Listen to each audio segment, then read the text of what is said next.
apyasu syahid mimbunuha sa Allah Ta'ala kuminatay ang nakautang may sita na kabayaran sa utang. Di ka naman wagib sa kanunotangan ipangatukanin pansunotang sa kanin o gera wagib sa kanun nakautang ibayaran nini utangin. Di ka rin baga nga pa ipagali ko ipangatukang kapan kagtambuba niya adun mamagkajisi mga kagina nakautang so isa nayanin tinmun i darong pambayar kami na ngayon sa ndo pambagangayan sa kinabiyapyasa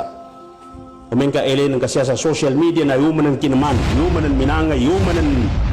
inunta na basan utangin iso Rasul sallallahu alaihi wasallam na dinin zambayangan nando ini sapa ini kadzambayan sa kanutawa aran utangin kagina manusia na nature din imakautang di ka na masasali di manusia na sa napanuy uyutin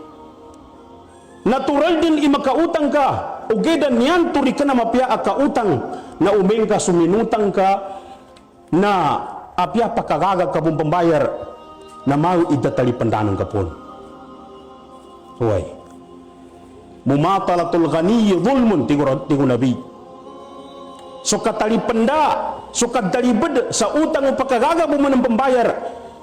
na zulm katalimbungan